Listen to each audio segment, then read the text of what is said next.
আমি আপনি যদি আমাকে আপনাকে ক্ষণস্থায়ী জাহান্নামের শাস্তি থেকে বাঁচাতে চাই, অবশ্যই অবশ্যই আমাকে আপনাকে 5 ওয়াক্ত নামাজ আদায় করে দেওয়া হবে।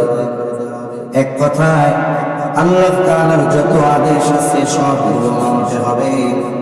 আল্লাহ তাআলার যত নিষেধ আছে সব নিষেধগুলো থেকে আমাকে আপনাকে বেঁচে চলতে হবে, বেঁচে থাকতে হবে।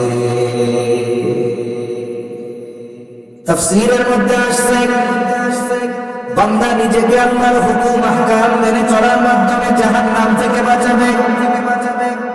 দ্বিতীয় আদেশ, তুমি শুধু একা জাহান্নাম থেকে বাঁচলে হবে না, ওয়া আহলিকুম, তোমার অধীনস্থ যারা তাদেরকেও জাহান্নামের আগুন থেকে বাঁচাও।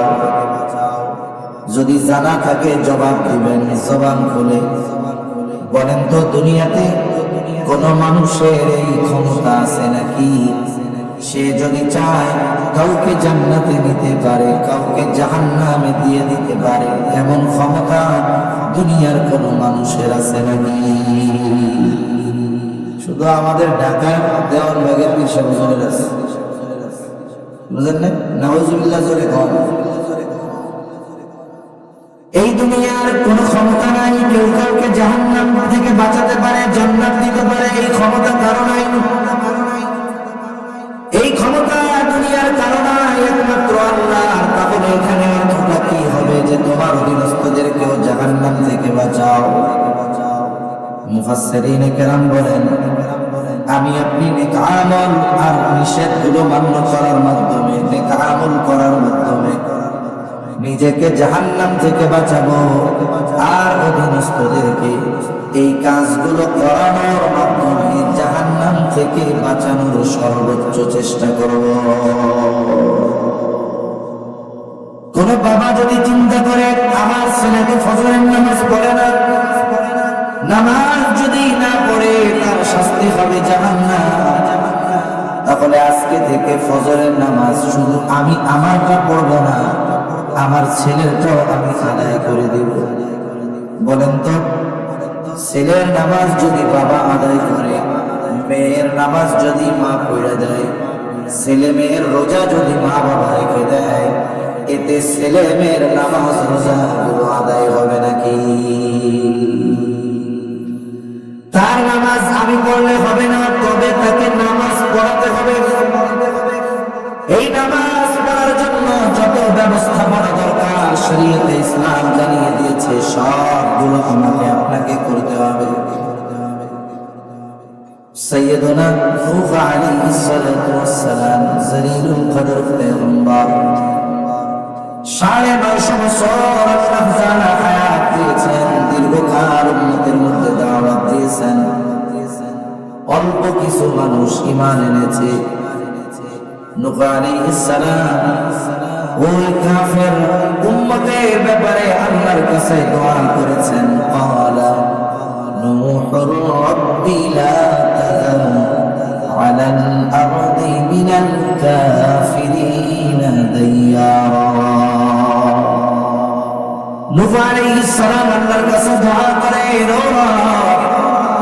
লা তাযার আলাল আরদি মিনাল কাফিরিনা দাইয়ারা, জমিনের উপরে অবস্থানকারী একটা কাফেরকেও আপনি ছেড়ে দিবেন না। নূহ আলাইহিস সালামের দীর্ঘকালের দাওয়াতে অল্প কিছু মানুষ ঈমান এনেছে। আল্লাহ তাআলা নূহ আলাইহিস সালামকে জানাইলেন, ও পয়গম্বর, আপনি একটা নৌকা প্রস্তুত করেন, নৌকা তৈরি করেন। নূহ আলাইহিস সালাম উঁচু জায়গায় পানি নাই, শুকনা জায়গায় বিশাল এক নৌকা বানাইলেন। সর্বশেষ আল্লাহ সুবহানাহু ওয়া তাআলা ওই যে মহাপ্লাবন, এই প্লাবনের ঘোষণা দিলেন। জমিন ফেটে পানি উদ্গীরিত হওয়া শুরু করলো, বের হওয়া শুরু করলো। আল্লাহ তাআলা আদেশ দিলেন, ও পয়গম্বর, আপনি ঈমান এনেছে যারা তাদেরকে নিয়ে নৌকায় উঠে যান। আল্লাহ তাআলার আদেশে নূহ আলাইহিস সালাম ঈমানদারদেরকে নিয়ে নৌকায় উঠলেন। সাথে সাথে প্রত্যেকটা প্রাণী জোড়ায় জোড়ায় নৌকার মধ্যে নিলেন। সময়ের সাথে সাথে পানি বাড়তেছে, শুকনা জায়গাগুলো মুহূর্তের মধ্যে প্লাবিত হয়ে যাচ্ছে। নূহ আলাইহিস সালামের সন্তান একজন কাফের, বারবার তিনি চেষ্টা করেছেন কিন্তু সন্তান ঈমান আনে নাই। পানি যখন বাড়তেছে সন্তানকে সতর্ক করে বললেন, সন্তান ঈমান আনো আর নৌকায় উঠে যাও। নূহ আলাইহিস সালামের সন্তান ঈমান আনলো না। নূহ আলাইহিস সালামের সন্তান ঈমান আনে নাই। নূহ আলাইহিস সালাম চেষ্টায় কিন্তু কোনো ত্রুটি করেন নাই। সন্তান বলে, বাবা আমি ওই উঁচু পাহাড়ের চূড়ায় চলে যাব, পানি আমাকে স্পর্শ করতে পারবে না। কিন্তু নূহ আলাইহিস সালামের সময়ের ওই প্লাবন ছোটখাটো বন্যা ছিল না। মুফাসসিরিনে কেরাম বলেন, গোটা পৃথিবী একটা ইঞ্চি জায়গাও শুকনা ছিল না। গোটা পৃথিবী প্লাবিত হয়ে গেছে। নূহ আলাইহিস সালামের সন্তান ইন্তেকাল করছে, মারা গেছে, কাফের। কিয়ামতের দিন আল্লাহ তাআলা নূহ আলাইহিস সালামকে বলবে না, ও পয়গম্বর নূহ ৯৫০ বছর দাওয়াত দিলেন কিন্তু আপনার ছেলেটা কেন ঈমান আনলো না? এটা জিজ্ঞাসা করবে না কেন? কারণ নূহ আলাইহিস সালাম ছেলেকে ঈমানের পথে আনার, দ্বীনের পথে আনার চেষ্টায় কোনো কমতি করেন নাই, ত্রুটি করেন নাই। উনি সর্বোচ্চ চেষ্টা করেছেন, কিন্তু হেদায়েতের ক্ষমতা তো ওনার হাতে নাই, বরং হেদায়েতের ক্ষমতা যার হাতে তিনি কে?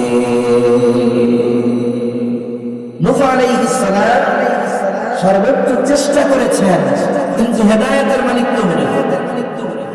তাহলে আমার আপনার কাজ কি? বলে সন্তানের ব্যাপারে সর্বোচ্চ চেষ্টা করা, জাহান্নাম থেকে তাকে বাঁচানোর জন্য যত ব্যবস্থাপনা গ্রহণ করা দরকার সব ব্যবস্থাপনাগুলো গ্রহণ করা। আমি আপনি চেষ্টা করতে পারি, হেদায়েতের ক্ষমতা আমার আপনার হাতে নাই।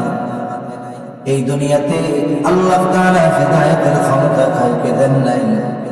আমার মনে হয় যদি আল্লাহ তাআলা গোটা পৃথিবীতে একজন মানুষকে হেদায়েতের ক্ষমতা দিতেন, তিনি হতেন আমার আপনার নবী মুহাম্মদুর রাসূলুল্লাহ সাল্লাল্লাহু আলাইহি ওয়াসাল্লাম। কিন্তু আমার আপনার নবীজিও হেদায়েতের মালিক নয়। আবার যদি এমনটা হতো, আল্লাহ তাআলা বলতেন, হাবিব আপনাকে হেদায়েতের ক্ষমতা দেওয়া হলো, তবে এই ক্ষমতা আপনি একজনের ব্যাপারে প্রয়োগ করতে পারবেন। আমার মনে হয় আমার আপনার নবী এই সুযোগটা, এই পাওয়ারটা তার চাচা আবু তালেবের ব্যাপারে প্রয়োগ করতেন। কিন্তু আফসোস, নবীজি হেদায়েতের মালিক নয়। আমার আপনার নবীজি তার মুহাব্বতের চাচা আবু তালেবের হেদায়েতের ব্যাপারে মেহনত কম করেন নাই। আবু তালেব তো নবীজিকে সর্বোচ্চ পরিমাণ ভালোবাসত। আমার আপনার নবীজিও আবু তালেবকে সর্বোচ্চ ভালোবাসতেন, যার কারণে যেই বছর আবু তালেব ইন্তেকাল করে ওই বছরটার নাম ছিল আমুল হুজুন। নবীজির জন্য পেরেশানির বছর, চিন্তার বছর। ঐতিহাসিকেরা লিখে, আবু তালেব যখন জীবনের অন্তিম সময়, বোঝা যায় আর বেশি সময় হয়তো দুনিয়ায় থাকবে না।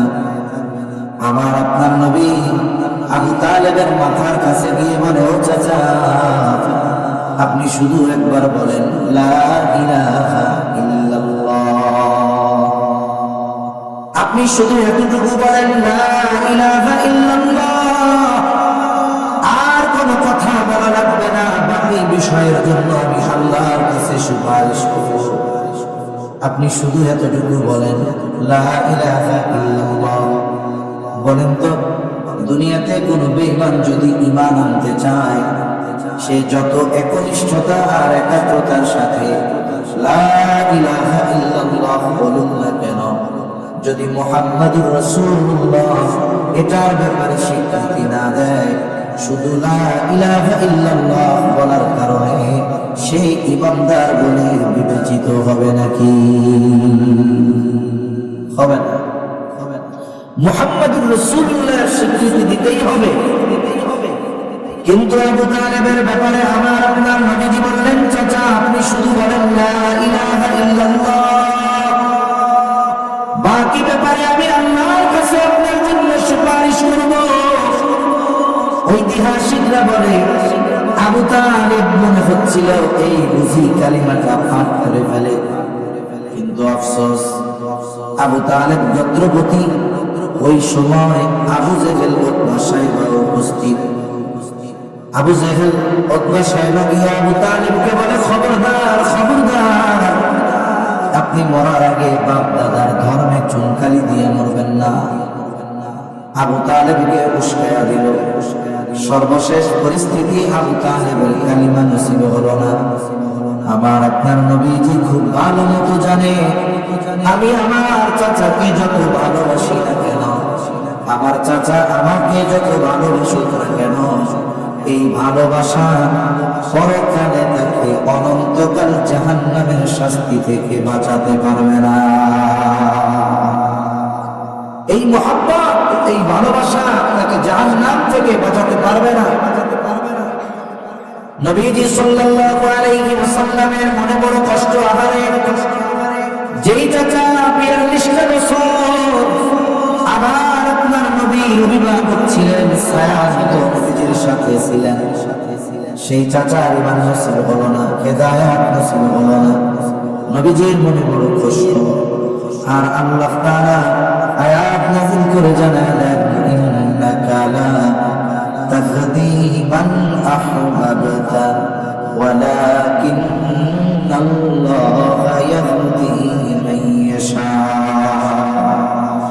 আল্লাহ তাআলা বলেন, আপনি যাকে ভালোবাসেন আপনি চাইলেই তাকে হিদায়াত দিতে পারবেন না। ইন্নাকা লা তাহদি মান আহবাবতা ওয়ালাকিন্নাল্লাহা ইয়াহদি মান ইয়াশা। বরং আল্লাহ তাআলা যাকে চান তিনি তাকে হিদায়াত দেন। তাহলে নবীজি চাচার ব্যাপারে চেষ্টার কোনো কমতি করেন নাই, কিন্তু তিনি হেদায়েতের মালিক নয়, হেদায়েতের মালিক যিনি তিনি কে? তবে নবীজিকে ভালোবাসার প্রতিদান আল্লাহ তাআলা আবু তালেবকে দিবেন। কি দিবেন? জাহান্নামের সবচেয়ে আরামের শাস্তি তাকে দেওয়া হবে। শাস্তি তো আরামের হয় না, তবে সবচেয়ে ছোট শাস্তিটা তাকে দেওয়া হবে। ওই জায়গায় ওইটাই বেশি আরাম। এই শাস্তিটা কি? তাকে একজোড়া আগুনের স্যান্ডেল পরানো হবে। এই স্যান্ডেলের তাপ এত, পরার সাথে সাথে মাথার মগজ ভাত সিদ্ধ হয়ে গেলে যেমন টক করে ফুটতে থাকে, মাথার মগজ এরকম ফুটতে থাকে। তাহলে আমি আপনি আমার আপনার সন্তানকে জাহান্নাম থেকে বাঁচানোর চেষ্টা করতে পারি। আল্লাহ তাআলা দেখবে আমার আপনার চেষ্টা প্রচেষ্টা। যদি চেষ্টা প্রচেষ্টায় কোনো ত্রুটি না থাকে তাহলে কিয়ামতে বাঁচা যাবে। আর যদি সন্তানকে জাহান্নাম থেকে বাঁচানোর ক্ষেত্রে আমার আপনার যদি কোনো কমতি থাকে, আমার আপনার যদি উদাসীনতা আর গাফলতি থাকে, কিয়ামতের দিন আল্লাহর আদালতে আমাকে আপনাকে অপরাধীর কাঠগড়ায় দাঁড়ানো লাগবে। সন্তান এমন এক নিয়ামত, অধীনস্থদের মধ্যে অন্যতম সন্তান। সন্তান নিয়েই কয়েকটা কথা বলি। সন্তান যেহেতু অধীনস্থ, সন্তানের ব্যাপারে বলি কেন? কারণ সন্তান হলো এমন এক নিয়ামত, যেই সন্তানের কারণে একজন অভিভাবক দুনিয়া আখিরাত উভয় জাহানে সম্মানিত অথবা লাঞ্ছিত হবে। আজকে যে ছেলেগুলো হাফেজ হয়েছে তাদের অভিভাবকদের ডাকা হয়েছে না? তোমরা স্টেজে আসতে না কয়েকজন? এটা তো দুনিয়ার আখিরাতের একটা দামি রিফ্লেক্ট। আজকে যেমন ওই হাফেজে কোরআনদের সাথে তার বাবাকেও সম্মানিত করা হলো। কিয়ামতের ময়দানে এই হাফেজ যদি সঠিক পথে থাকতে পারে, এই হাফেজে কোরআন সন্তানের কারণে কিয়ামতে ওই বাবা, হয়তো অনেকের বাবা শুদ্ধ করে কোরআন পড়তেও পারে না, ওই বাবা কিয়ামতের দিন সন্তানের কারণে সম্মানিত হবে। এটা দুনিয়ারও নিজাম, আখিরাতেরও নিজাম। এই যে অধীনস্থদের মধ্যে অন্যতম সন্তান, এই সন্তানকে নিয়েই কয়েকটা কথা আমরা একটু জানি। কারণ কি জানেন? মুরব্বীদের যদি জিজ্ঞাসা করা হয়, বলেন তো এই জামানার পোলাপানের কি অবস্থা, তাই অধিকাংশ বেয়াদব। বলে কি বলে না? সালাম কালাম নাই, কিচ্ছু নাই। আমরা তো মুরব্বীদের দেখলে সাইকেল চালানো অবস্থায় থাকলে নাই বাজে, মুরব্বীদের সামনে বন্ধু বান্ধব একটু ঠাট্টা মশকরাও করতাম না। এখন অনেকে আছে দূর থেকে মুরব্বীদের দেখা বিড়ি টাইনে আবার ফুমারের আছে না নাই? এটা কেন হলো? এই অধপতন সময়ের সাথে কেন হলো? আজ থেকে 30 বছর আগে তো এটা ছিল না। এই প্রজন্মের ধ্বংস যদি এই গতিতে চলতে থাকে, তাহলে 40 বছর পর এই পৃথিবীতে, এই বাংলাদেশে মানুষ নামের পশু থাকবে, প্রকৃত মানুষ থাকবে না। আমি চাই যে আপনাদের মাথায় এই চিন্তা ঢুকুক যে না, আমাকে এমন একজন সন্তান দুনিয়ায় রেখে যেতে হবে যেই সন্তান আমার দুনিয়া আখিরাতে সম্মানের কারণ হবে। তাহলে সন্তানদেরকে জাহান্নাম থেকে বাঁচানোর চেষ্টা করা দরকার। প্রথম বিষয়, একজন সন্তান যদি নেককার সন্তান হিসাবে গড়ে তুলতে হয়, কি দরকার? আমরা তো আল্লাহ তাআলার কাছে সব সময় আশা করি এমন সন্তান, যেই সন্তান আমার চক্ষু শীতলকরণের কারণ হবে, অন্তরের প্রশান্তির কারণ হবে, এমন সন্তান আমরা চাই। আমরা চাই না সন্তানের কারণে কেউ অপমানিত হোক, সন্তানের কারণে কেউ বেইজ্জতি হোক। এটা কোনো অভিভাবক, কোনো পিতা মাতা চায় না। এজন্য দরকার সন্তানকে দ্বীনের উপরে প্রতিপালন করা, দ্বীনের উপরে সন্তানকে গড়ে তোলা। এই যে সন্তানের তারবিয়াত, সন্তানকে দ্বীনের উপরে গড়ে তোলা, এটা আল্লাহর নির্দেশ, এটা ফরজ। কেন? বলে সন্তানকে যদি দ্বীনের উপরে গড়ে তোলা না হয়, সন্তান জাহান্নাম থেকে বাঁচতে পারবে না। আর অধীনস্থর উপর, অধীনস্থদের ব্যাপারে অভিভাবকের উপরে আদেশ, তোমার অধীনস্থ যারা আছে তাদের জাহান্নাম থেকে বাঁচাও। আর জাহান্নাম থেকে বাঁচানোর মাধ্যম হলো আমার অধীনস্থদেরকে দ্বীনের উপরে গড়ে তোলা, বিশেষ করে সন্তানদেরকে দ্বীনী তারবিয়াত, দ্বীনের উপরে প্রতিপালন করা জাহান্নাম থেকে বাঁচানোর জন্য। এটা প্রত্যেক অভিভাবকের জন্য করা ফরজ। এখন আমি আপনি যদি আপনার সন্তানকে জাহান্নাম থেকে বাঁচাতে চাই, নেককার বানাতে চাই, কি করণীয়? সবাই চায় যে সন্তান যেন ভালো হয়। এই পৃথিবীর সবচাইতে বড় খারাপ মানুষ, সেও চায় যেন তার সন্তানটা নেককার হয়ে ভালো হয়। চোর চায় না তার সন্তানটা চোর হোক, ডাকাত চায় না তার সন্তানটা ডাকাত হোক, বরং প্রত্যেকটা খারাপ কাজ করা ব্যক্তিও চায় তার সন্তান যেন সৎ চরিত্রবান হয় আর নেককার হয়। খারাপ জানবো, আমল করবো কোন ইনশাআল্লাহ। যেটা আমি করতে পারবো করবো, যেটা আমি পারবো না আমার সন্তানদের দিয়ে করাবো। তাহলে আমরা সকলে চাই একজন নেককার ভালো সন্তান, যেই সন্তানের কারণে দুনিয়া আখিরাতে সম্মানিত হওয়া যাবে। নেককার সন্তান যদি চাই, এক নাম্বার একজন নেককার মা দরকার। নেক সন্তান গড়ে তোলার জন্য এক নম্বরে একজন নেককার মা দরকার। কেন? কারণ এই দুনিয়াতে বিবাহের যত উদ্দেশ্য আছে, এর মধ্যে অন্যতম উদ্দেশ্য হলো নেক সন্তান। আর নেক সন্তানের জন্য অন্যতম শর্ত হলো একজন নেককার মা। কোরআন হাদিসের কথা একদিকে রাখেন, আধুনিক বিজ্ঞান বলতেছে একটা সন্তানের চরিত্র গঠন হয় 90% তার মায়ের থেকে। সন্তানের চরিত্র গঠন হয় তার মায়ের থেকে। একজন বাবা ভালো খাবারের ব্যবস্থা করতে পারে, ভালো বাসস্থানের ব্যবস্থা করতে পারে, ভালো পোশাকের ব্যবস্থা করতে পারে, কিন্তু সন্তানের চরিত্র গঠনে সবচেয়ে বড় ভূমিকা রাখে মা। এই জন্য আমরা যদি নেককার সন্তান আশা করি, এক নম্বর দরকার হলো একজন নেককার মা। একজন নেককার মা একজন সন্তানের অন্যতম হক। প্রসিদ্ধ এক ঘটনা, হযরত ওমর রাদিয়াল্লাহু তাআলা আনহুর কাছে এক ব্যক্তি এসে তার সন্তানের ব্যাপারে অভিযোগ দিয়েছে, খলিফাতুল মুসলিমিন, আমার সন্তান আমার হক আদায় করে না, আপনি একটু বলে দেন। হযরত ওমর রাদিয়াল্লাহু তাআলা আনহু যুবক ছেলেটাকে বলে, কি ব্যাপার?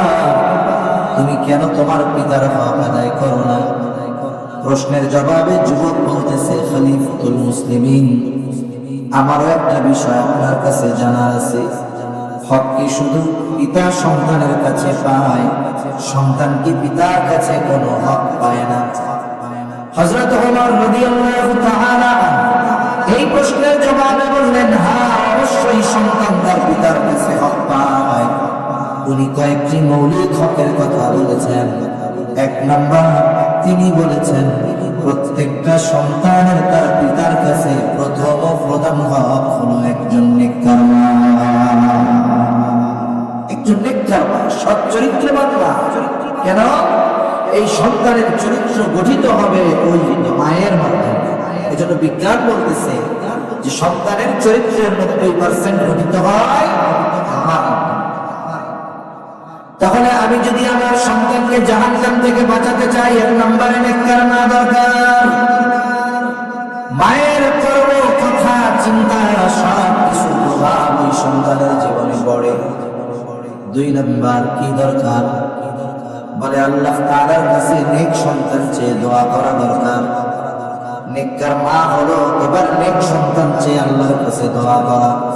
শুধু সন্তান চাওয়া না, বরং নেক সন্তান চাওয়া। আর আল্লাহ তাআলার কাছে নেক সন্তান চেয়ে দোয়া করা, এটা খলিলুল্লাহ ইব্রাহিম আলাইহিস সালামের আমল। ইব্রাহিম আলাইহিস সালাতু ওয়াস সালামকে আল্লাহ তাআলা যখন নমরুদের অগ্নিকুণ্ড থেকে হেফাজত করলেন, 80-এর উপরে বয়স, তিনি রওনা করলেন সিরিয়ার উদ্দেশ্যে। ইরাকের বাবেল থেকে সিরিয়ার উদ্দেশ্যে তিনি সফর শুরু করলেন। প্রতিমধ্যে আল্লাহর কাছে তিনি দোয়া করতেছেন, রব্বি হাবলি মিনাস সালিহিন, ও রব, আমাকে আপনি একজন নেককার সন্তান দেন। শুধু সন্তান চান নাই, নেককার সন্তান চেয়েছেন। এই জন্য মুফাসসিরিনে কেরাম বলেন, নেক সন্তান চাওয়া এটা ইব্রাহিম আলাইহিস সালামের আমল। মুফাসসিরিনে কেরাম আরো বলেন, এখানে বোঝা যায় তিনি আল্লাহ তাআলার কাছে ছেলে সন্তান চেয়েছেন। এই জন্য আল্লাহর কাছে ছেলে সন্তান চেয়ে দোয়া করা, এটাও ইব্রাহিম আলাইহিস সালামের আমল। এখন একজন ব্যক্তি আল্লাহর কাছে চাইছে ছেলে, আল্লাহ দিছে মেয়ে, রাগ হওয়া যাবে? জোরে বলেন, যাবে না হওয়া? দুনিয়ার নিজাম যা বলে বলুন, এই কারণে ছেলে হয়, ওই কারণে মেয়ে হয়, সব বাদ দেন। বরং ছেলে হওয়া আর মেয়ে হওয়া এর নিয়ন্ত্রণ দুনিয়ার কারো হাতে নয়। কার হাতে? জোরে কর। এজন্য আল্লাহ তাআলা কুরআনুল কারীমের মধ্যে বলেন, ইয়াহাবু লিমান ইয়াশাউ ইনাসান ওয়া ইয়াহাবু লিমান ইয়াশাউ আও ইউযাওwijuhum যুকরানান ওয়া ইনাসা ওয়া ইয়াজআলু মান ইয়াশাউ আকিমা। আল্লাহ তাআলা বলেন, তিনি যাকে চান তাকে মেয়ে দেন, যাকে চান তিনি ছেলে দেন, যাকে চান তিনি ছেলে মেয়ে উভয়টাই দেন, আবার যাকে চান তিনি কোনোটাই দেন না। তার মানে ছেলে হওয়া মেয়ে হওয়া উভয়টাই হওয়া কিংবা না হওয়া এর নিয়ন্ত্রণ কার হাতে? জোরে কর। এজন্য বারবার অনেকের আছে এমন যে পরপর 2-3টা বাচ্চা যদি মেয়ে হয়, মুখটা কালা হয়ে যায়, ঠিক না? অথচ মেয়ে হওয়াকে আল্লাহ তাআলা সুসংবাদ বলেছেন। বলেন তো, আমরা যদি সুসংবাদ পাই, চেহারা কালা হয় না আনন্দিত হই? আল্লাহ বলতেছেন মেয়ে হওয়া এটা সুসংবাদ, অথচ অধিকাংশ মানুষের অবস্থা হলো এইরকম। মেয়ে হওয়ার এই সুসংবাদে তার চেহারায় কোনো আনন্দ দেখা যায় না, বরং কালা হয়ে যায়। মেয়ে হওয়ার সংবাদে চেহারা মলিন হওয়া, কালো হওয়া, এটা জাহেলিয়াতের সময়ের আমল। আল্লাহ রাব্বুল আলামিন বলেন, ওয়া ইযা বুশিরা আহাদুহুম বিল উনসা যাল্লা ওয়াজহুহু। আল্লাহ তাআলা বলেন, যখন তাদেরকে কন্যা সন্তানের সুসংবাদ দেওয়া হয়, তার মানে কন্যা সন্তান হওয়া এটা সুসংবাদ বলছেন কে? ওই জাহেলিয়াতের সময়ের মানুষদেরকে যদি কন্যা সন্তানের সুসংবাদ দেওয়া হতো,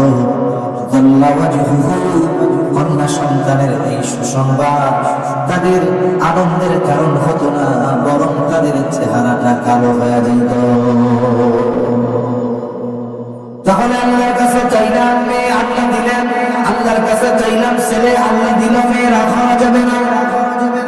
আল্লাহ যেটা দেন সেটা যদি মিথ্যা হয় সেটাই ভালো, ছেলে হলো কিন্তু মাদকাসক্ত, অবাধ্য, পাপাচারে লিপ্ত, বলেন তো এমন ছেলে করে থাকলে শান্তি না অশান্তি? এই জন্য চাইব নিত্যার সন্তান। আল্লাহ যদি ছেলে দেয় তাও খুশি, মেয়ে দেয় তাও খুশি। শুধু তাই না, কন্যা সন্তান হলে অনেকে লাভ হয়। অথচ নবীজি সাল্লাল্লাহু আলাইহি ওয়াসাল্লাম জানিয়ে দিয়েছেন, কয়েকটা হাদিসের কথা একসাথে শোনাই। কন্যা সন্তানের ফজিলত কি? মানে জান্নাতে যাওয়া যাবে, নবীর সাথে থাকা যাবে। কন্যা সন্তান জাহান্নাম থেকে তার অভিভাবকের জন্য অন্তরায় হয়ে দাঁড়াবে। এই জন্য মেয়ে হলে বেজার হবে না, একে দিন শেখাবো, মহাব্বতের সাথে বড় করে তুলবো, নেককার পাত্রের সাথে বিবাহ দিব। এই কন্যার কারণে কিয়ামতে জান্নাত পাওয়া যাবে, নবীর সাথে দেখা যাবে। সুবহানাল্লাহ। তাহলে সন্তানের জন্য নেক দোয়া করা, সন্তানকে জাহান্নাম থেকে বাঁচাতে চাই, দ্বীনের উপরে প্রতিষ্ঠিত করতে চাই, তাহলে অবশ্যই সন্তানের জন্য নেক দোয়া করতে হবে। আর সন্তানের জন্য পিতা মাতার দোয়া, এটা কখনো বিফলে যায় না।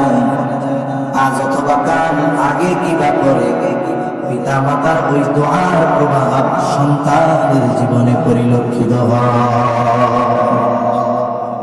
যেহেতু কথায় আসলে একটু বলেই, ঘটনাটা সবার জানা ঘটনা। এই যে ইব্রাহিম আলাইহিস সালাম দোয়া করেছে, আমাকে একজন নেককার সন্তান দেন, আল্লাহ তাআলা দোয়া কবুল করেছেন। আল্লাহ বলেন, ফাবাশশারনাহু বিগুলামিন হালিম। আল্লাহ তাআলা বলেন, আমি তাকে একজন সহনশীল সন্তানের সুসংবাদ দিলাম। সহনশীল সন্তান, সহনশীলতা এমন এক গুণ, যিনি সহনশীল তার মধ্যে ভালো সব ধরনের গুণ পাওয়া যায়। যিনি হালিম তিনি আবেদ, যিনি হালিম তিনি শাকির, যিনি হালিম তিনি সাবির। এই ধরনের সমস্ত ভালো গুণ যার মধ্যে থাকে তিনি হলেন হালিম, তিনি হলেন সহনশীল। আল্লাহ বলে, খলিল, এমন একটা সন্তান আপনাকে দিলাম যে আল্লাহর আনুগত্যের ক্ষেত্রে, ধৈর্য ধারণের ক্ষেত্রে, সব ক্ষেত্রে এক নম্বর। এমন এক সন্তান আপনাকে দিলাম। এইবার এই সন্তানটা বড় হয়েছে, ইব্রাহিম আলাইহিস সালামের দোয়ার প্রভাবটা কি এটা বোঝানোর জন্য শুধু বলা। সন্তান যখন একটু বড় হয়েছে, বাবার সাথে চলার উপযুক্ত, ঐতিহাসিক সেই ঘটনা সবাই কম বেশি জানা। আল্লাহ রাব্বুল আলামিন ইব্রাহিম আলাইহিস সালামকে স্বপ্নে দেখাইছেন। যখন সন্তান বাবার সাথে চলার উপযুক্ত হয়েছে, স্বপ্নে দেখতেছেন যে তিনি তার সন্তানকে জবাই করতেছেন, জবাই। এবার ইব্রাহিম আলাইহিস সালাম এই স্বপ্নের কথা আগে সন্তানকে বলছেন। আল্লাহ তাআলা সেই ঘটনা কোরআনুল কারীমের মধ্যে বলেন, ফালাম্মা বালাগা মা'হুস সা'য়া ক্বালা ইয়া বুনাইয়া ইন্নী আরা ফিল মানাম আন্নী আযবাহুকা ফানজুর মাযা তারা। আল্লাহ তাআলা স্বপ্নে দেখাইছেন, মানে এটা আদেশ, কারণ পয়গম্বর আলাইহিস সালামের স্বপ্ন হলো ওহী। তাহলে সন্তানকে জবাই করার আদেশ যিনি দিয়েছেন তিনি কে? বলেন তো, আল্লাহর আদেশ মান্য করার ক্ষেত্রে কারো পরামর্শ কিংবা কারো মনোভাব জানার দরকার আছে নাকি? এরপরেও ইব্রাহিম আলাইহিস সালাম সন্তানকে স্বপ্নের কথা বলতেছেন, হে আমার সন্তান, ইন্নী আরা ফিল মানাম, আমি স্বপ্নে দেখলাম আন্নী আযবাহুকা, যে আমি তোমার জবাই করতেছি। ফানজুর মাযা তারা, এই যে স্বপ্নে দেখলাম এটা তো আল্লাহর আদেশ, এই ব্যাপারে তুমি কি বলো? মুফাসসিরিনে কেরাম বলেন এখানে পরীক্ষা একটা নয়, পরীক্ষা তো দুইটা। দুইজনেরই পরীক্ষা চলতেছে। আল্লাহ পরীক্ষা নিচ্ছেন ইব্রাহিম আলাইহিস সালামের। ইব্রাহিম আলাইহিস সালাম পরীক্ষা নিচ্ছেন সন্তানের। দেখা যাক কি হয়। ওই যে আল্লাহ তো বলছিল হালিম, দেখি আমার সন্তানটা আসলে হালিম কিনা। ইব্রাহিম আলাইহিস সালাম বলল তুমি কি বলো? সন্তান এই কথা বলে নাই, ও বাবা আল্লাহ তাআলা ৮৬ বছর বয়সে আমাকে দিয়েছে, আপনি একটু আল্লাহর কাছে অন্য কিছু বলেন। বলেন তো, যদি ইব্রাহিম আলাইহিস সালামের কথার পর ইসমাঈল আলাইহিস সালাম বলতেন আব্বা আল্লাহ আদেশ করছে জবাই করতে, আপনি তো ৮৬ বছর বয়সে আল্লাহর কাছে চাইয়া কান্না কইরা আমারে পাইছেন, আপনি একটু আল্লাহরে বলেন এই আদেশ বাদ দিয়া অন্য কোন কিছু আদেশ দিতে। কি মনে হয় ইব্রাহিম আলাইহিস সালাম জবাই বাদ দিয়া অন্য কিছু আল্লাহর কাছে চাইতেন? উনি জবাই করতেন। কিন্তু পরীক্ষা হলো সন্তানের মনোভাবটা কি? সন্তান যা বলে বলুক উনি যেটা করবেন তো সেটা করবেন, কারণ আদেশটা কার। কিন্তু সন্তানও তো হালিম, কি জবাব দিল? সন্তান বলে ইয়া আবাতি ফাআল মা তু'মার সাতাজিদুনি ইনশাআল্লাহু মিনাস সাবিরিন। সন্তান বলে হে আমার পিতা, আপনি যেই ব্যাপারে নির্দেশ প্রাপ্ত হয়েছেন আপনি সেটাই করেন। ইয়া আবাতি ফাআল মা তু'মার, আপনাকে যে আদেশ করা হয়েছে আপনি সেটাই করেন, তার মানে আপনি আমারে জবাই করেন। এবার পাল্টা কেমন যেন সন্তান বাবাকে সান্ত্বনা দিচ্ছে। স্বাভাবিকভাবে যদিও আল্লাহর আদেশ, কিন্তু এই কাজ করার সময় দিলে ব্যথা চোখে পানি থাকবে, এটা স্বাভাবিক। এবার সন্তান বাবাকে সান্ত্বনা দিয়ে বলে সাতাজিদুনি ইনশাআল্লাহু মিনাস সাবিরিন। আপনারা আল্লাহ যেটা আদেশ করছে ওটাই করেন, ইনশাআল্লাহ আপনি আমাকে ধৈর্যশীলদের অন্তর্ভুক্ত করবেন। সুবহানাল্লাহ। এখন একটু এই গোটা প্রসেসটা আমরা একটু দেখি। আল্লাহর কাছে ইব্রাহিম আলাইহিস সালাম দোয়া করছে, কি দোয়া? বলো আমার একটা নেককার সন্তান দেন। আল্লাহ বলেন দিলাম, হালিম সন্তান। এইবার আল্লাহ পরীক্ষা নিলেন, জবাই করো। সন্তানকে জবাই করবে, সন্তানের মতামত জানতে চাইলেন। সন্তান বলে আল্লাহ যা কইছে আপনি এটা করেন, আপনি আমাকে ধৈর্যশীলদের অন্তর্ভুক্ত পাবেন। তার মানে ইব্রাহিম আলাইহিস সালামের দোয়ার ফসল ইসমাঈল আলাইহিস সালাম। আর সন্তানের জন্য বাবার এই দোয়ার প্রভাবটা কতটুকু, যে সন্তান বাবার কথায় আল্লাহর নির্দেশ পালনার্থে হাসি মুখে বাবার শরীর নিচে চলে যায়। এটা দোয়ার প্রভাব। বুজুর্গানে দিন বলেন এটা যে দোয়া করছে বাবা সন্তানের জন্য, এই দোয়ার প্রতিফল হলো এটা। এখন আমরা আমাদের সন্তানদের জন্য কি করব? সন্তান দুনিয়ায় আসার আগ থেকেই সন্তানের জন্য দোয়া করতে হবে। বিয়ে করার আগেই এক সন্তান এক বিবিচে দোয়া শিখাইছেন কে? জোরে বলেন না কে? বুঝতেছে আপনাদের কথা? কি বুঝেন? আচ্ছা, বুঝলে ভালো। রহমানের বান্দা যারা, তাদের অনেকগুলো গুণের কথা আল্লাহ সূরা ফুরকানের একেবারে শেষে বর্ণনা করছে। আল্লাহর একনিষ্ঠ বান্দা কারা? যারা আল্লাহর একনিষ্ঠ বান্দা তাদের একটা গুণ হলো এটা। কোনটা? والذين يقولون ربنا هب لنا من أزواجنا وذرياتنا قرة أعين وجعلنا للمتقين إماما। আল্লাহর খাঁটি বান্দা যারা, তাদের একটা গুণ হলো والذين يقولون ربنا, তারা বলে ও রব হাব লানা মিন আজওয়াজিনা ওয়া যুররিয়াতিনা কুররাতা আ'য়ুন, আপনি আমাদের স্ত্রী সন্তানদের থেকে আমাদের চক্ষু শীতল করেন। বুজুর্গানে দিন বলেন কথাটা এইরকম, আপনি আমাদেরকে এমন স্ত্রী সন্তান দান করেন যারা আমাদের চক্ষু শীতলকরণের কারণ হবে, ওয়াজআলনা লিলমুত্তাকিনা ইমামা, আপনি আমাদেরকে মুত্তাকিনদের ইমাম বানায়া দেন। তাহলে নেক স্ত্রী নেক সন্তান চেয়ে দোয়া করা, এটা আল্লাহর খাঁটি বান্দা হওয়ার আলামত।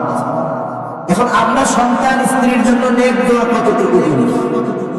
অনেকে তো এমন আছে নেক দোয়ার বদলে মাঝে মধ্যে বদ দোয়া করে। সন্তানের জন্য আছে না নাই? কোরআন হাদিসে সন্তানের জন্য আল্লাহ এবং তার রাসূল একটাও বদ দোয়া শেখান নেই, সব নেক দোয়া শিখাইছে। তাহলে নেককার বিবি এরপরে নেক সন্তান চেয়ে আল্লাহর কাছে দোয়া। অনেক সময় অনেকের অবস্থা এমন হয়, নেককার বিবি আল্লাহর কাছে নেক সন্তান চায়, কিন্তু আল্লাহ সন্তান দেয় না। কারণ সন্তান দেওয়া না দেওয়ার ক্ষমতা কার হাতে। এই সময় কঠিন এক পরীক্ষার মধ্যে মানুষ পড়ে যায়। অনেক সময় দেখা যায় স্বামী স্ত্রী দুইজনই ডাক্তারের কাছে দীর্ঘকাল চিকিৎসা করাচ্ছে, কোনো অসুবিধা নেই। দেশ বিদেশি চিকিৎসা করাইছে, কোনো ফলাফল নাই। আমার জানা এক দম্পতির ঘটনা এইরকম, তারা 4টা দেশে ডাক্তার দেখাইছে। বাংলাদেশের স্বামী স্ত্রী সব চেক আপ করছে, ডাক্তাররা বলে আপনাদের দুজনের কোনো সমস্যা নেই, কিন্তু হয় না কেন আমরা জানি না। আমরা বলি আমরা জানি, আল্লাহ দেয় না, এই জন্য হয় না। তাই কিনা বলেন? উনি চিন্তা করছে বাংলাদেশের ডাক্তারদের তো অনেক সময় ভেজাল থাকে, সঠিক রিপোর্ট আসে না। ওই সময় ওরা ইন্ডিয়ায় গেছে। ইন্ডিয়ায় যাওয়ার পরে এই টেস্টগুলো আবার করছে, দেখে রেজাল্ট এক, মানে বাংলাদেশেরটা ঠিক, এদেরটাও একই, যেহেতু দুইটাই মিলছে, টাকা পয়সা আছে। এরপরে সিঙ্গাপুর গেছে, ওই দেশে গিয়ে আবার টেস্ট করাইছে, ওই জায়গায়ও রেজাল্ট একরকম, 3 দেশেরটা মিলছে, টাকা পয়সা আছে। আরেক দেশে গেছে, 4 দেশে চিকিৎসা শেষ, বাচ্চা কাচ্চা হয় না। সর্বশেষ ওই মহিলা বলতেছে, দেখেন দেশ বিদেশে ডাক্তারকে কম দেখাইলাম না, দুনিয়ার ডাক্তার যেখানে ব্যর্থ, আল্লাহ যদি না চায় সারা দুনিয়ার ডাক্তার কিছু করতে পারবে না। এক কাজ করেন, টাকা পয়সা তো কম খরচ করলাম না, চলেন আমরা এই বছর দুজনে বসে ছিল আছে, আল্লাহর কাছে একটু চাই। আল্লাহ যদি চায় দুনিয়ার কোনো প্রতিবন্ধকতা থাকবে না, আল্লাহ যদি চায় দিবে, আল্লাহ যদি না দেয় দেওয়ার কারো ক্ষমতা নেই, চলেন আল্লাহর কাছে একটু চাওয়ার মতো চাই। স্বামী স্ত্রী দুইজনে মিলে চলে গেছে বাইতুল্লাহ। দোয়া কবুলের কিছু জায়গা সময় আছে, যেগুলো সারা পৃথিবীর মানুষ কেউ পায় না, শুধু পায় তারা যারা হজে যায়। তারা আরাফার দিবসে আরাফার ময়দানের দোয়া, আরাফার দিবসের দোয়া সবচেয়ে উত্তম দোয়া। নবীজি সাল্লাল্লাহু আলাইহি ওয়াসাল্লাম বলেন, খায়রুদ দুআই দুআউ ইয়াউমিল আরাফা, আরাফার দিবসের দোয়া সবচেয়ে উত্তম দোয়া। ওই দিন আরাফার ময়দানে অবস্থান করে যারা দোয়া করতে পারে তাদের চাইতে সৌভাগ্যবান আর কেউ নাই। স্বামী স্ত্রী সব জায়গায় দোয়া করছে, যে জায়গায় দোয়া কবুল হয়, খাবার গেলাম ধরে ধরে আল্লাহর কাছে রোজাদারি করেছে, আল্লাহ কোনো অসুবিধা নাই, দুনিয়ার কত ডাক্তার দেখাইলাম, একটা সন্তান হয় না। আল্লাহ আপনি যদি চান কেউ ঠেকাইতে পারবে না, আপনি যদি না দেন দুনিয়া কেউ দিতে পারবে না। আল্লাহ আপনার ঘরে আসছি, খালি হাতে ফিরে দিয়েন না। একনিষ্ঠতার সাথে আল্লাহর কাছে দোয়া করেছে, যুগ পার হয়ে গেছে, অসুবিধা নাই, সন্তান হয় না, কিন্তু হজের সফরে আল্লাহর কাছে নাজারি করে পাশ করায় নিয়ে বছর ঘুরতে পারে নাই, আল্লাহ তাআলা উভয়ের গোল জুড়ে চক্ষু শীতলকারী এক সন্তান দিয়ে দিয়েছে। তাহলে যদি কারো অবস্থা এমন হয় যে হচ্ছে না, হতাশ হওয়া যাবে না, চাইতে হবে কার কাছে? জোরে বলেন কার কাছে? আবার গ্রামের কিছু মানুষ আছে খুব দুষ্টু, কি বলবে, দুনিয়ার সব কাজ কাম ডাক্তার ওষুধ দিয়া হয় না, কিছু ফকির কবিরাজ লাগে, হয় না? অমুক দরবারে যাও, আপনার আশেপাশে তো বড় এক দরবার ছিল, অমুক দরবারে যাও, ওই জায়গায় ফকির আছে, ওনার কাছে যাও, চাই তাই। আমাদের গ্রামের ভাষায় একটা কথা বলে, মাল যায় যার, ইমান যায় তার। ও চিন্তা করে সন্তান দরকার, ওই আশায় চলে গেল, যাওয়ার পরে গায়ে আমার তো এই হয়েছে, সন্তান হয় না, তো সব হবে বাবারে খুশি করে। কি করতে হবে? সামনে ওরস মোবারক, বাবার নামে একটা গরু মানব। বলেন তো, আল্লাহ ব্যতীত দুনিয়ার কারোর নামে মানব করার বৈধতা আছে?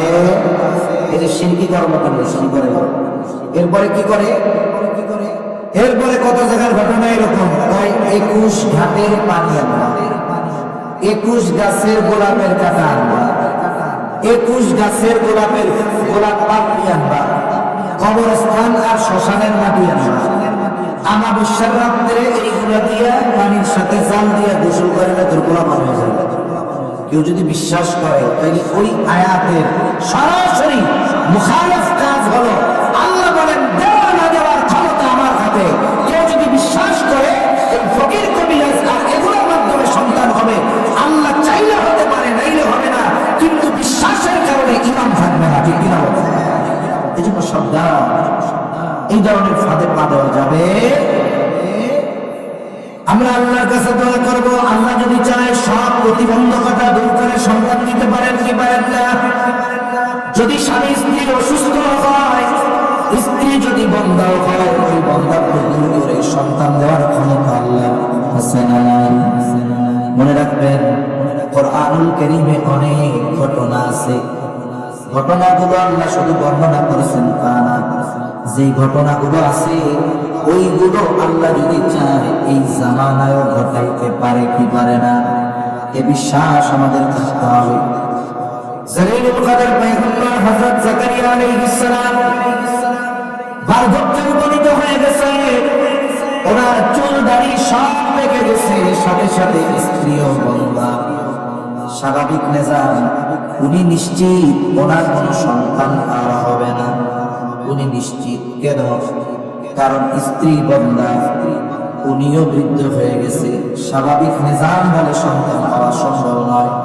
কিন্তু একটা ঘটনা ওনার দিলের অবস্থানে পরিবর্তন করে দিয়েছে। সংক্ষিপ্ত ভাবে বলতেছি, মারিয়াম আলাইহিস সালাম, ঈসা আলাইহিস সালামের মা মারিয়াম আলাইহিস সালাম, উনি যখন মায়ের গর্ভে, ওনার মা মানত করেছে, আল্লাহ আমার এই গর্ভের সন্তান আমি আপনার নামে মানত করলাম যে এই বাইতুল মুকাদ্দাসের খাদেম হবে, আপনার ঘরের খেদমতে দিয়ে দিব, আপনার নামে মানত করলাম। মারিয়াম আলাইহিস সালামের বাবা ইব্রাহিম, উনি এক সময় বাইতুল মুকাদ্দাসের ইমাম ছিলেন। উনি মারা যাওয়ার পরে ইমাম হলেন জাকারিয়া আলাইহিস সালাম, সম্পর্কে ওনার আপন খালু। মুফাসসিরিন کرام বলেন, মারিয়াম আলাইহিস সালামের মা এই জায়গায় কৌশলে আল্লাহর কাছে ছেলে চেয়েছে।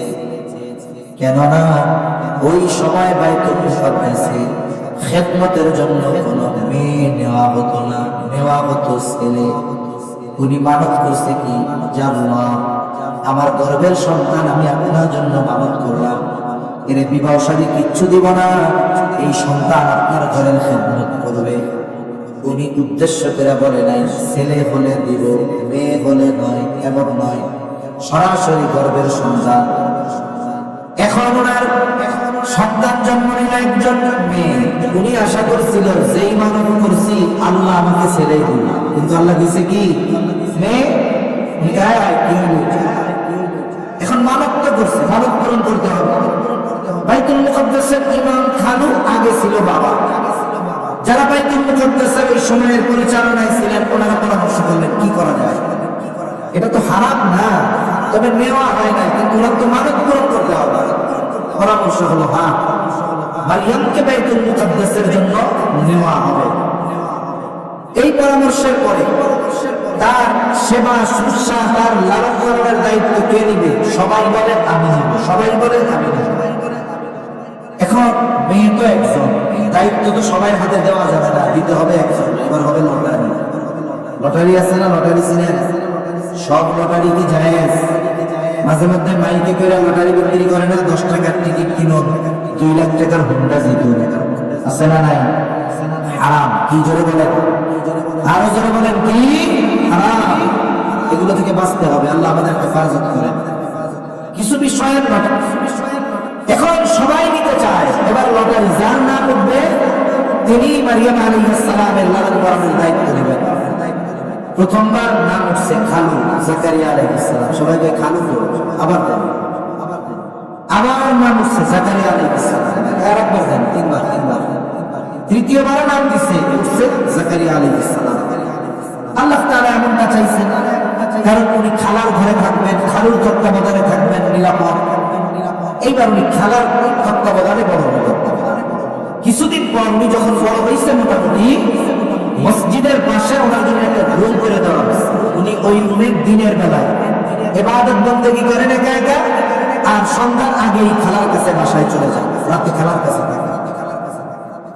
মারিয়াম আলাইহিস সালাম যখন প্রাপ্তবয়স্ক হয়েছেন, বালেগা হয়েছেন, পবিত্রতা অর্জনের গোসলের জন্য উনি এক জায়গায় পর্দা টানাইছেন, কাপড়। পবিত্রতা অর্জনের গোসল করবেন, হঠাৎ করে একজন সুদর্শন যুবক ওনার সামনে হাজির। উনি প্রচন্ড ভীত শঙ্কিত হয়ে গেছেন, কিন্তু এই যুবকের চেহারার মধ্যে তাকওয়ার ছাপ। এই যুবককে দেখার সাথে সাথে তিনি আল্লাহর কাছে সাহায্য কামনা করে বলেন, ইন্নী আউযু বিররহমানি মিনকা ইন কুনতা তাকিয়া। তুমি যদি আল্লাহ ভীরু হও, আমি তোমার থেকে আল্লাহর কাছে আশ্রয় কামনা করতেছি। এইবার সাথে সাথে ওই সুদর্শন যুবক জবাব দিল, তুমি ভয় পাও না, আমি সাধারণ কোনো মানুষ নয়। قال إنما أنا رسول ربك لأهب لك غلاما زكيا। আমাকে পাঠাইছেন তোমার রব তোমাকে একটা সন্তান দেওয়ার জন্য, তার নির্দেশে। মারিয়াম আলাইহিস সালাম বলেন, হায় তুমি কি বলো, কিভাবে আমার সন্তান হবে? কিভাবে আমার সন্তান হবে? লাম ইয়ামসাসনি বাশারুন ওয়া লাম আকু বাগিয়া। আমাকে তো কোনো পুরুষ স্পর্শ করে নাই, আমি ব্যভিচারিণীও নই, আমার সন্তান কিভাবে হবে? জিবরাইল আলাইহিস সালাম বলেন, ক্বালা কাযালিকি ক্বালা রাব্বুকি হুয়া আলাইয়া হাইয়্যিন। তিনি বলেন, আল্লাহ যেভাবে চায় সেভাবেই হবে, আর এটা তোমার রবের জন্য অতি অতি অতি সহজ।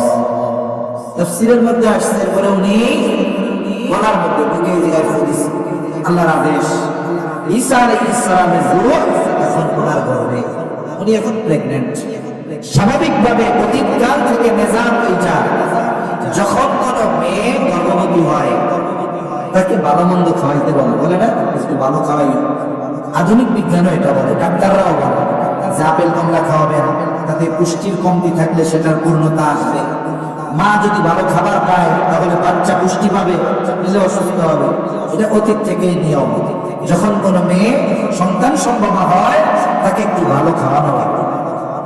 তাফসীরের মধ্যে আসছে যে মারিয়াম আলাইহিস সালামের গর্ভে যে সন্তান, আল্লাহ সুবহানাহু ওয়া তাআলা এমন এক কুদরত এখানে দেখাইছেন যে ঈসা আলাইহিস সালাম ভূমিষ্ঠ হওয়ার আগ পর্যন্ত, উনি যে কোলে কইরা নিয়ে আসছেন ওনার সম্প্রদায়ের কাছে ভূমিষ্ঠ হওয়ার পর, এর আগ পর্যন্ত কেউ বুঝতে পারে নাই যে ওনার গর্ভে সন্তান আছে। আল্লাহ তাআলা মানুষের চোখ থেকে এটাকে আড়াল করে রাখছে। সুবহানাল্লাহ। ওনার খালা জানতো না, কেউ জানতো না, যতক্ষণ না উনি ঈসা আলাইহিস সালামকে কোলে করে ওনার সম্প্রদায়ের কাছে না। এখন আল্লাহ তো এটা লুকায় রাখছে, কিন্তু স্বাভাবিক অতীতের নিজাম, গর্ভে সন্তান, ভালো খাবার দরকার, ফল ফ্রুটস দরকার, আনার বেদানার দেনা দরকার, আপেল কমলা দরকার। এখন ওনারে খাওয়াবে কে? ওনার পেটে যে সন্তান, দুনিয়ার কেউ জানে? ঘুমাচ্ছে। তাকবীর দেন, নারায়ে তাকবীর, আরো জোরে নারায়ে তাকবীর। বলেন, দুনিয়ার কেউ জানে? কিন্তু জানে কে? এই জন্য আল্লাহ ভালো খাওয়ানোর জিম্মাদারি দিয়েছে। সুবহানাল্লাহ। জাকারিয়া আলাইহিস সালাম মাঝে মধ্যে রুমের মধ্যে এসে একটু খোঁজ খবর নিতেন, কিছু লাগবে কিনা। উনি যখনই আসতেন তখনই দেখতেন মারিয়ামের সামনে হরেক রকমের তরুতাজা গাছ পাকা ফলমূল, অথচ এগুলা এখন কাঁচা নাই, বাজারেও নাই। আল্লাহ তাআলা বলেন, কুল্লামা دخل عليها زكريا المحراب وجد عندها رزقا যখন জাকারিয়া আলাইহিস সালাম ঘরের মধ্যে ঢুকে দেখে হরেক রকমের খাবার ফলমূল, অথচ ওগুলো বাজারেও নাই, গাছেও নাই, কেমন যেন মাত্র গাছ থেকে পেড়ে আনা হয়েছে। মারিয়াম আলাইহিস সালামকে জিজ্ঞাসা করতেছেন তিনি, ক্বালা ইয়া মারইয়াম আন্না লাকি হাযা, হে মারিয়াম এগুলো তুমি কোথা থেকে পাইলা, কোথা থেকে আসলো তোমার জন্য এগুলো? মারিয়াম আলাইহিস সালামের সহজ আর সোজা জবাব, ক্বালাত হুয়া মিন ইনদিল্লাহ, এই ফলমূল যার পক্ষ থেকে এসেছে তিনি কে? জাকারিয়া আলাইহিস সালাম নবী, নবীদের ঈমান আপগ্রেডেড। ওনার কাছে এটা স্বাভাবিক বিষয় যে গাছে নাই বাজারে নাই, আল্লাহ যদি বান্দাকে চায় সরাসরি খাওয়াইতে পারে কি পারে না, এ বিশ্বাস আমাদের সবার আছে না? আছে তো? এরপরেও যদি কারো ক্ষেত্রে এমন হয়, দেখা গেল গাছে নাই বাজারে নাই দুনিয়ায় নাই, কিন্তু একজনের কাছে ওই ফল একবারে তরতাজা, আমরা জিজ্ঞাসা করলাম পাইছো কোথায়, বলবে আল্লাহ দিছে। আমরা লাঠি হাতে নিয়ে কোনো আল্লাহ দিছে বুঝলাম, কিন্তু তুলে দিল কেডা দিল? জাকারিয়া আলাইহিস সালাম বলছে যে কে পাঠাইছে, কারণ ওনার ঈমান এইটা যে গাছে টাকা লাগবে না, বাজারে লাগবে না, আল্লাহ যদি চায় তার বান্দাকে সরাসরি আসমান থেকে দিতে পারে। এটা তো উনি দেখছে, এটা দেখার সাথে সাথে ওনার দিলের মধ্যে একটা মাত্রা আসছে কিসের? উনি তো জানে যে ছেলে মেয়ে হবে না, আমি পুরা স্ত্রী বন্ধা হবেই না, কিন্তু যখন দেখছে অমৌসুমী গাছ পাকাতে হচ্ছে যে ফল আল্লাহ মারিয়াম রেখা হইতেছে, ওই আল্লাহ তো আমার সন্তানও দিতে পারে। কিছু কিছু সময় আছে দোয়া কবুল হওয়া অন্যতম শর্ত হলো একনিষ্ঠতা, মানে এটা হৃদয়ের সাথে কানেক্ট হবে আল্লাহর সাথে। ওই সময়টাতে জাকারিয়া আলাইহিস সালামের দিলের মধ্যে এক ঢেউ চলে আসে, উনি দোয়া করছেন ওই জায়গাতে। জাকারিয়া আলাইহিস সালাম ওই জায়গায় দোয়া করছেন, হুনালিকা দাআ জাকারিয়া قال رب هب لي من لدنك ذرية طيبة। জাকারিয়া আলাইহিস সালাম দোয়া করে, ও রব هب لي من لدنك ذرية طيبة, ও রব আপনি আমাকে একটা পবিত্র সন্তান দেন। কেমন যেন জাকারিয়া আলাইহিস সালাম বলতেছে, ও রব আপনি তো মারিয়ামকে অমৌসুমী তরুতাজা পাকা ফল খাওয়াইতেছেন, ও মালিক আপনি যদি চান আমি বৃদ্ধ আমার স্ত্রী বন্ধা, তাতে কি আপনি সন্তান দিতে পারেন? এই বিশ্বাস তো ওনার ছিল, এই জন্য উনি সরাসরি বলতেছে আমার একটা পবিত্র সন্তান দেন।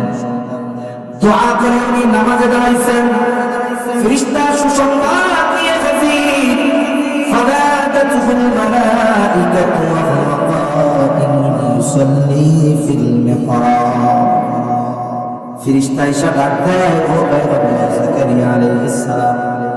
উনি তখন নামাজের মধ্যে বলে, তুমি দোয়া করছো, আল্লাহর কাছে পবিত্র সন্তান চেয়েছো, আল্লাহ তাআলা তোমাকে সুসংবাদ পাঠিয়েছেন, শোনো আল্লাহ তাআলা এক পবিত্র সন্তানের সুসংবাদ দিয়েছেন। শুধু তাই না, সন্তানের সুসংবাদ শুধু নয়, ওই সন্তানের নাম আল্লাহ রেখে দিয়েছেন ইয়াহইয়া।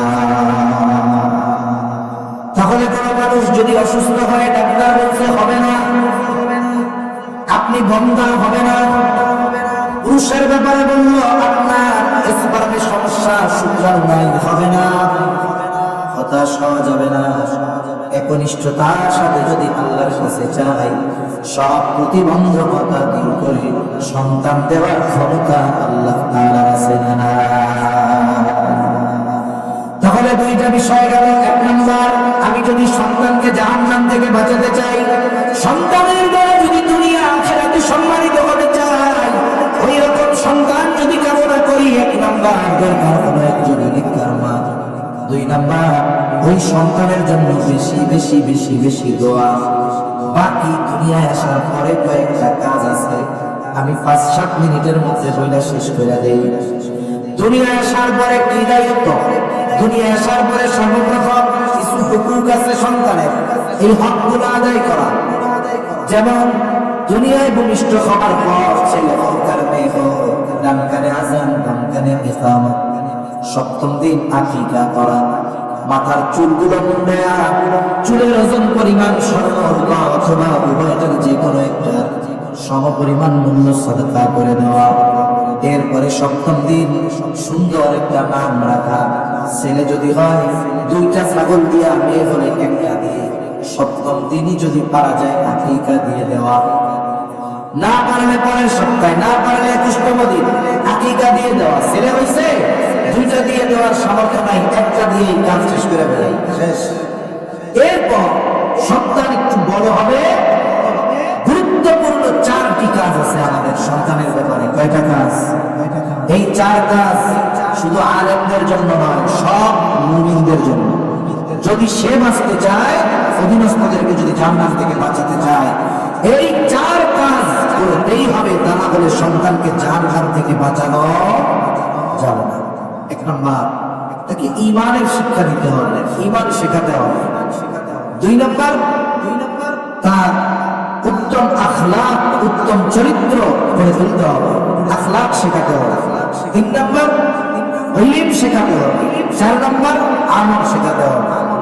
ঈমান কেন শেখাইতে হয়? অনেকে মনে করে যে শুধু লা ইলাহা ইল্লাল্লাহ মুহাম্মাদুর রাসূলুল্লাহ শিখাইছি, এতেই মনে হয় আমার ছেলের ঈমান আর ধ্বংস হবে না। বিষয়টা এমন নয়। অনেক কাজ আছে, অনেক কথা আছে, অনেক আকীদা বিশ্বাসের কারণে ঈমান ধ্বংস হয়ে যায়।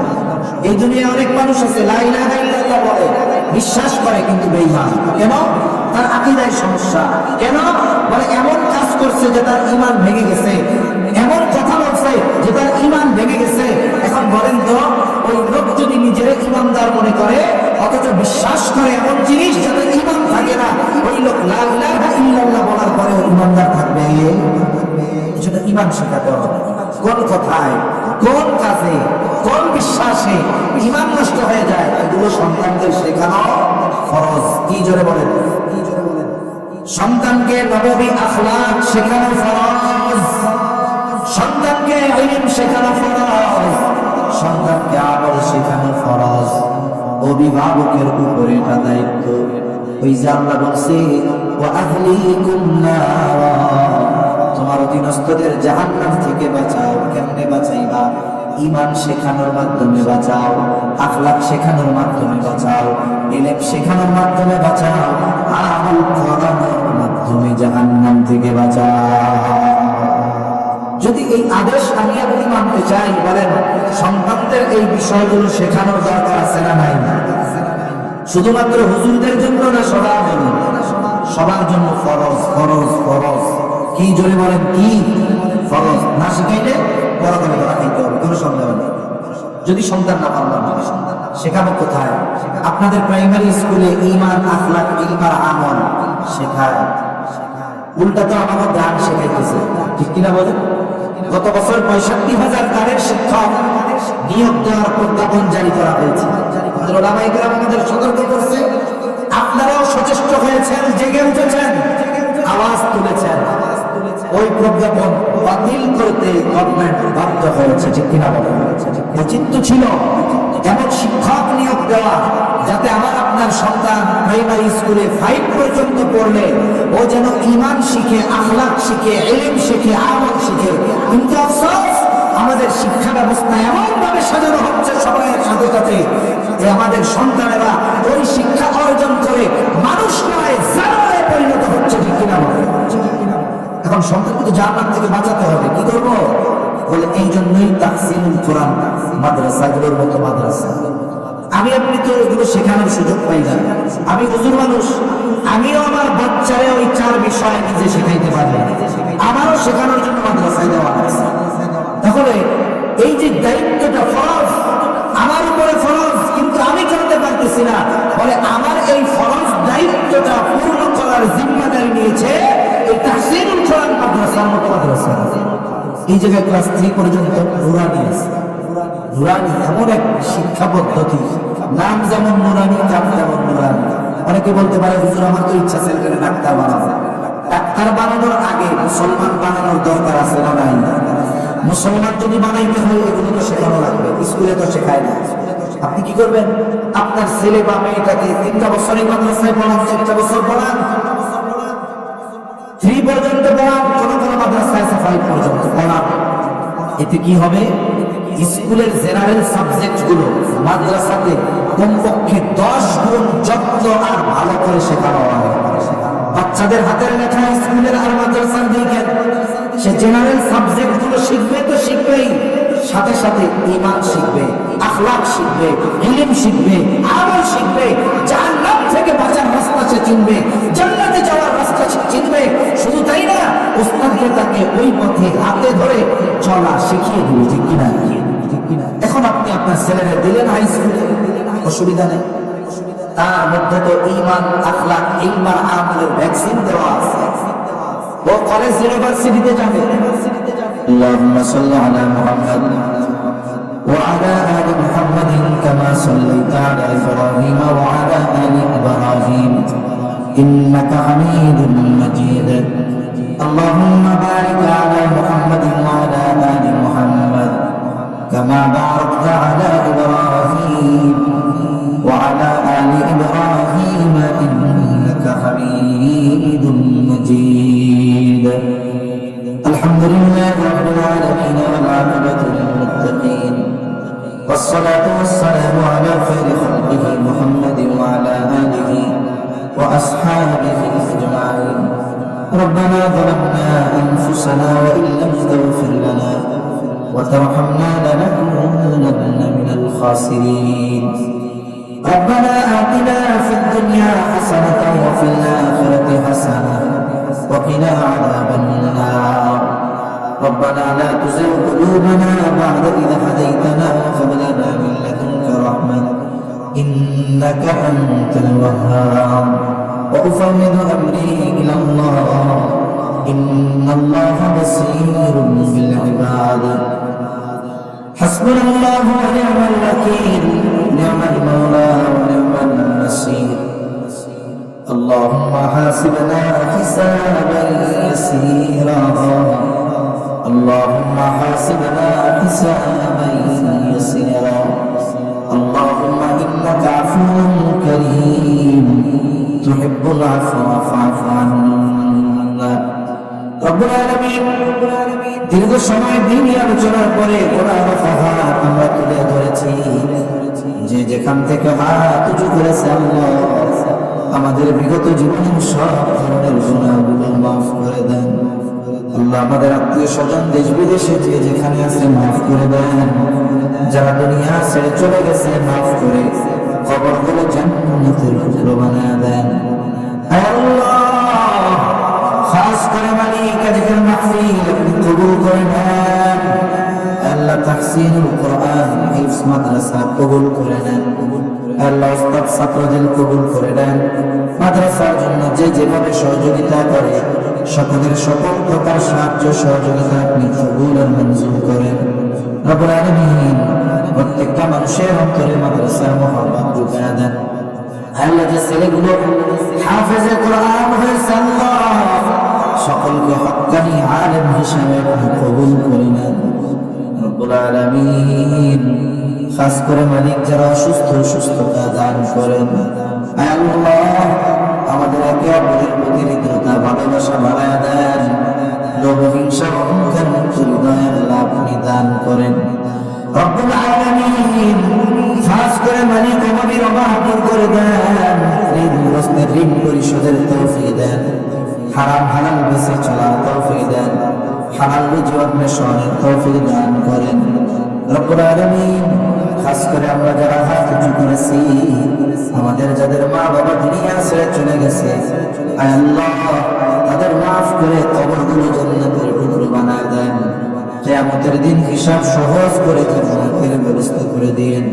যাদের মা বাবা বেঁচে আছে সুস্থ দীর্ঘ রেখায়া আল্লাহ আপনি দান করেন রব্বুল আলামিন। খাস করে আমাদের স্ত্রী সন্তান আমাদের জন্য চক্ষু শীতলকারী হিসেবে কবুল করে নেন আল্লাহ রব্বুল আলামিন। আমাদের সকলকে বারবার মক্কা মদিনা জিয়ারতের তৌফিক দিয়ে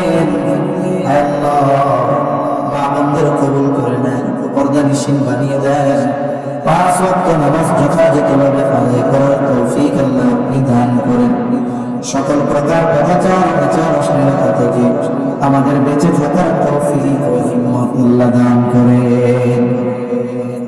রব্বুল আলামিন আল্লাহ আমাদের দেশের উপরে খাস রহমত নাযিল করেন, আসমানি জমিনি সকল বালা মুসিবত থেকে হেফাজত করেন আল্লাহ। খাস করে মালিক আপনি আমাদেরকে আপনার মহব্বতের বান্দাদের তালিকায় অন্তর্ভুক্ত করে নেন আল্লাহ। জাহান্নাম থেকে বাঁচার জন্য যেগুলো করার তৌফিক দেন, যেগুলো ছাড়ার দরকার ছাড়ার তৌফিক দেন আল্লাহ। আমাদের অধীনস্থদের ব্যাপারে সর্বোচ্চ দায়িত্ব পালনের তৌফিক আল্লাহ আপনি আমাদের দান করেন। খাস করে মালিক এই মাদ্রাসা সহ তামাম দুনিয়া সকল দ্বীনি মাদারিসগুলো ষড়যন্ত্র চক্রান্ত থেকে হেফাজত করেন আল্লাহ। আমাদেরকে এখন এক হওয়ার তৌফিক দান করেন। পৃথিবীর যেখানেই মুসলমানেরা মজলুম আপনি তাদের জন্য সাহায্যকারী হয়ে যান রব্বুল আলামিন। আল্লাহ কার মনে কি চাওয়া যায় না, সবার মনের নেক চাওয়া নেক আশা কবুল করে নেন। এই দুনিয়া ছেড়ে আমাদের সবাই চলে যেতেই হবে। এই পৃথিবী যেমন আছে তেমনি পড়ে রবে। সুন্দর এই পৃথিবী ছেড়ে একদিন চলে যেতে হবে। মালাকুল মউত যখন মৃত্যুর পরওয়ানা নিয়ে হাজির হবে, আপনি আপনার প্রতিটি বান্দার জবানে তাওহীদের কালিমা নসিব করে দিন। اللهم إنا نعوذ بك من الهم والحزن والعجز والكسل والجبن والبخل وضلع الدين وغلبة الرجال. رب اجعلني مقيم الصلاة ومن ذريتي ربنا وتقبل دعاء. ربنا اغفر لي ولوالدي وللمؤمنين يوم يقوم الحساب. ربنا هب لنا من أزواجنا وذرياتنا قرة أعين واجعلنا للمتقين إماما. رب ارحمهما كما ربياني صغيرا. رب ارحمهما كما ربياني صغيرا. وصلى الله تعالى على خير خلقه محمد وعلى آله وأصحابه أجمعين. آمين برحمتك يا أرحم الراحمين.